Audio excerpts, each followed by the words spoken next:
Bonjour à tous et bienvenue dans ce nouvel épisode de Nature & Co, votre magazine environnemental réalisé par Renatura Congo, qui est une association de protection de la biodiversité spécialisée dans la sauvegarde des tortues marines. Aujourd'hui, nous partons à la rencontre de Destin, fondateur d'ETS Vumela, qui collecte, trie et traite de la biomasse végétale pour la transformer en ce qu'on appelle du biocharbon. Le biocharbon est considéré pour beaucoup comme une alternative écologique à d'autres matériaux, comme par exemple le charbon de bois qui est utilisé massivement ici au Congo. Destin va nous expliquer plus en détail le processus de production du biocharbon et pourquoi c'est important d'utiliser au quotidien du biocharbon.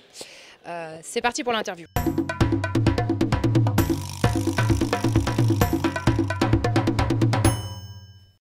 Bonjour Destin. Oui, bonjour Sarah. On est ici à ETS Vumela. Du coup, est-ce que tu pourrais te présenter brièvement et également, qu'est-ce qui t'a poussé à commencer l'aventure du biocharbon? Ok, je me nomme André Destin Bibila Kipolo.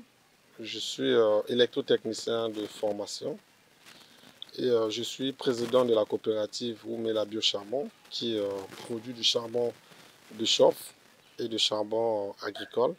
Et cette idée est venue relative aux problèmes liés au changement climatique.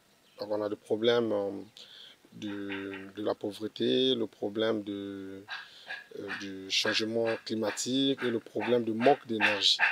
Donc nous avons réfléchi et on a trouvé autour de nous une forme d'énergie qui nous a poussé de valoriser ces déchets qui sont les déchets biomasse d'origine végétale que nous prenons dans les ménages et aussi autour de nous. Ça peut être les plages, ça peut être dans la ville.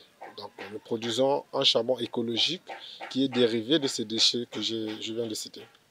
Ok, mais c'est quoi la définition du biocharbon en fait? Si on devait donner une définition scientifique détaillée. La définition scientifique détaillée, c'est juste que le biocharbon est un charbon écologique produit par la dérivée des déchets, biomasse végétale. C'est tout ce qui est simple. Après, on a tout un process qui va avec. Donc, nous partons de la carbonisation juste au moulage et le séchage, tout en ajoutant les additifs pour donner les formes. Ok, d'accord. Et donc, tu en as un petit peu parlé de la carbonisation, de ces différentes étapes. Est-ce que tu pourrais nous lister les différentes étapes de production de biocharbon? Ok, les étapes sont les suivantes. Donc, nous avons la collecte d'abord. Une fois qu'on a la collecte, on fait le tri. Parce qu'on a différents types de biomasse. On peut avoir des branchements, on peut avoir les feuilles. Et une fois ce tri est réalisé, on passe à la carbonisation. La carbonisation, c'est, on va dire, transformer le déchet biomasse en cendre en utilisant la méthode de pyrolyse. Donc on a des fours de pyrolyse qui nous permettent de faire une combustion avec moins d'apport en oxygène pour avoir une quantité importante en carbone. Donc juste on voulait souligner que le taux de carbone doit être autour de 85%. Une fois qu'on a ce carbone, on mélange avec un broie parce qu'on n'a pas la même forme au départ. On peut avoir des biomasses qui sont un peu plus larges que les autres. Donc on les broie pour les rendre uniformes. Et une fois on a une poudre, on mélange avec des additifs. Donc on a l'eau et l'amidon pour permettre à ce mélange, on va dire, à cette matière de prendre les formes une fois que c'est moulé. Donc c'est ça. Et nous avons, après la production, nous avons le séchage. Une fois que c'est séché, si on a un bon ensoleillement de 3 jours, on passe à l'utilisation. Ok. Et comment se passe la phase de collecte? Comment vous arrivez à trouver cette biomasse? Bon, la phase de collecte, on a développé, on va dire, une chaîne de valeur. Donc, on a déjà des ménages qu'on a sensibilisés qui font le tri sélectif dans leur ménage. Et nous avons un moyen de transport, on va dire une moto tricycle, qui nous permet de se rapprocher de ces sites. Ça, c'est la première chaîne. La deuxième chaîne, on a des habitants, on va dire, ou des citoyens qui nous alertent. On peut avoir un citoyen Nanda qui nettoie son manguier parce que ça déborde. C'est de la biomasse. Il nous alerte pour venir chercher. On a par exemple des entreprises qui s'en occupent des jardins au niveau des plages, dans les villas. S'ils commencent à nettoyer par exemple les palmiers de coco, ils nous appellent, on ramasse et on met. Et nous sommes en train de réfléchir, peut-être ça va arriver avec la municipalité, comment arriver à faire une bonne collecte de déchets au niveau municipal avec l'entreprise qui s'en occupe. Ok, et donc pour le coup, ça veut dire que chaque citoyen peut prendre le numéro de Zoumela oui. et appeler si il veut se débarrasser d'un déchet oui, c'est ça. Dans son jardin oui, c'est sa ça. parcelle. C'est ça. Maintenant, on va arriver peut-être dans un futur proche faire un site pour avoir les alertes instantanées parce qu'aujourd'hui, la tendance, on va dire en termes d'exploitation de l'Internet est en train de prendre de l'ampleur et nous souhaiterons avoir un site à court terme pour que ça soit la communication plus fluide avec des images peut-être. Ok. Tu en as un peu parlé avant de qu'est-ce qui comprend le biocharbon. Donc tu as parlé de branchage, de feuilles. Donc ça veut dire que tout ce qui est le reste des organiques ne rentre pas dans cette définition du biocharbon, ou alors c'est juste que vous vous concentrez sur les branchages? Nous sommes d'abord orientés vers ça parce que c'est les déchets qui sont, on va dire, qu'on a en grande quantité. Okay. Ça veut dire la biomasse, les peaux de banane, les pelures d'orange, tout ça, ça rentre dans le process de fabrication. Okay. Maintenant, on sait que ici, on n'a pas des industries qui produisent par exemple le jus d'orange, donc du coup, cette variété ne sera pas assez, on va dire, dans le process. Mais on a au moins les feuilles de manioc qui est à grande échelle. Okay. On a les arbustes qui est là, les manguiers, les safoutiers, les palmiers et tout ça. Ok. Et du coup, maintenant, on va passer plus aux avantages du biocharbon.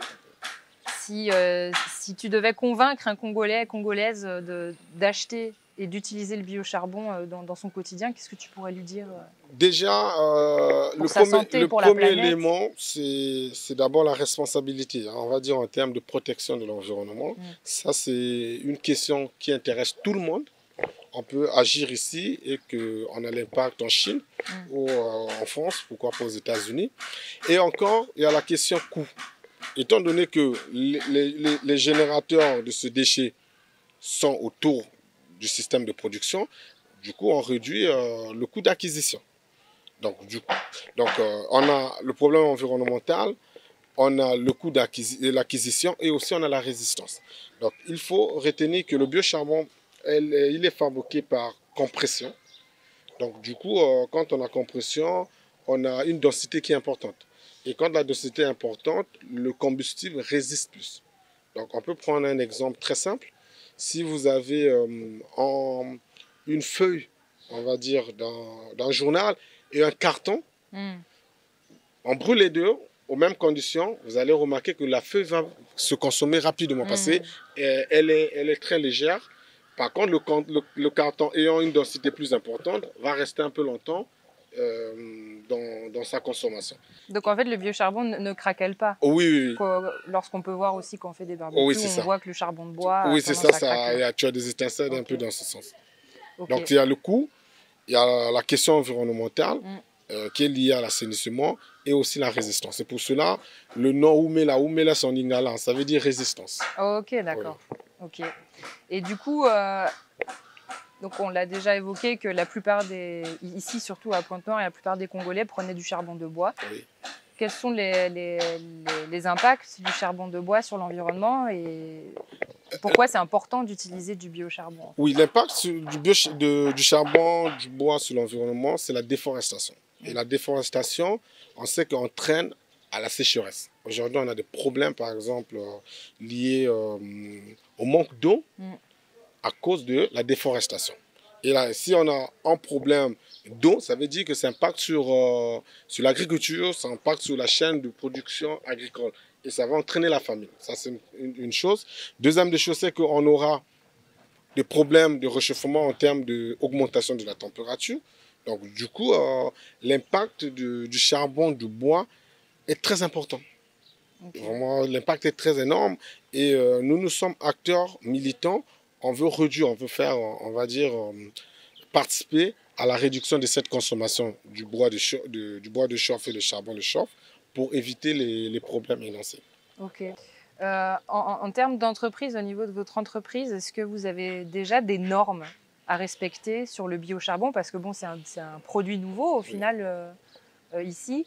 Est-ce qu'il y a des normes? Est-ce que vous devez respecter certaines règles en termes de production déjà? Oui, techniquement, c'est maîtrisé parce qu'on a la pyrolyse qui doit être faite très bonne, avec des températures respectées. On atteint jusqu'à 350 degrés lors de la pyrolyse. Et aussi, on a des additifs qui sont alimentaires. Donc, les additifs sont alimentaires. Et après, on a le moulage, qu'on utilise aussi les équipements qui sont recommandés, qui sont professionnels. Mais on est en phase de certification de la qualité. Donc, ce n'est pas encore arrivé, étant donné qu'on est en démarrage, mais c'est prévu dans le développement. Ok, d'accord. On va parler plus pratique maintenant. Combien un paquet de charbon coûte, de biocharbon coûte? Et c'est quoi votre production pour l'instant en moyenne? Ok, la moyenne, on est autour de 5 tonnes par mois, mais c'est en croissance. Et le prix est à 100 francs actuellement, parce que c'est un prix qui est hors taxe, il faut noter, parce qu'on n'a pas encore les charges relatives. C'est un nouveau produit qu'on vient de mettre, donc du coup, la réglementation va arriver et régulariser certains trucs. Et en termes de développement de votre entreprise, qui est encore petite maintenant, quels sont vos locaux? Est-ce que vous êtes exclusivement sur Pointe-Noire ou est-ce que vous avez des locaux sur Brazzaville? Oui, pour l'instant. Comment s'organise en fait Pour l'instant, on a Pointe-Noire parce que c'est la ville, on va dire, de test. Et nous avons des demandes un peu partout dans le pays, même à l'extérieur du pays, bien sûr. Et à Pointe-Noire, nous avons notre site qui est à Timbamouka. On est en train de migrer à bientôt sur Agri-Congo, mais on a pas mal de points de vente dans la ville déjà, de Pointe-Noire. On peut en compter au jour d'aujourd'hui 5 points de vente et avec des clients qui ont la capacité de consommer 1 tonne par mois. Ok, et les points de vente, c'est... Le point de vente, ça part de Ngoyo. C'est quoi les 5 points de vente? Donc on a Ngoyo, il y a une supérette qu'on appelle Méli Mélo. On a Timbamba vers le marché, on a Warf à Impala. On a CSC, c'est vers le passage à niveau. Et on a un point d'Ampaka vers Chimani là-bas. Okay. Après, on a des appels de partout en cas de besoin et on arrive à satisfaire le client. Ok. Est-ce que vous avez des actions de sensibilisation aussi? On en a un peu parlé, que vous essayez de sensibiliser dans les ménages. Si, on a des sensibilisations et on parle aujourd'hui des EDD, donc éducation pour le développement durable. Donc on a attaqué les écoles. On a commencé avec 2 écoles privées, bien sûr. Bon, on va voir avec l'État comment on peut aussi intégrer. Qu'on fait les sensibilisations, parce qu'on sait que si ces enfants-là sont sensibilisés, forcément l'information va revenir vers les parents ou l'environnement là où ils sont. Après, on a aussi des séances de portes ouvertes qu'on fait, les visites guidées, et aussi lors de ramassage, certains ramassages qu'on initie sur les plages. Si on veut nettoyer par exemple la plage, on sensibilise les gens. Donc du coup, la sensibilisation, on est quand même engagé dans ce sens-là.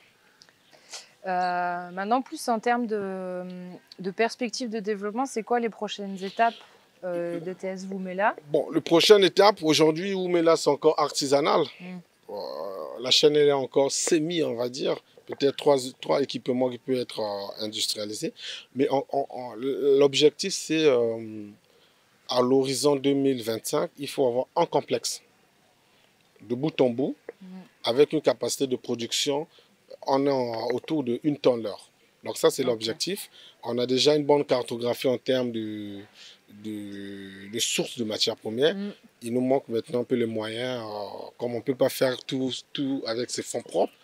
Donc si on a des investisseurs, ça sera une opportunité pour développer. On va passer au message de fin. Si vous aviez un message à adresser aux téléspectateurs qui nous regardent, à travers leur écran? Le message de fin que je peux donner à la population, c'est l'engagement à cette démarche qui est une démarche qui nous permet d'avoir un environnement sain et aussi de résoudre le problème du changement climatique, qui est un problème commun aujourd'hui à tout un être humain. Et aussi, nous sommes disponibles à répondre à certaines questions qu'on n'a pas peut-être mentionnées ici. On va peut-être communiquer des contacts lors de la diffusion. Et nous demandons aussi à la population de tester, de prendre le courage de tester, afin de nous faire un feedback, nous permettre de réajuster s'il y a des imperfections sur le produit. Bah, merci, Monsieur Destin, d'avoir participé à cette émission. Et en tout cas, RedNatura vous espère plein de belles choses dans la suite de vos projets. Et puis voilà, merci. Ok, merci Sarah.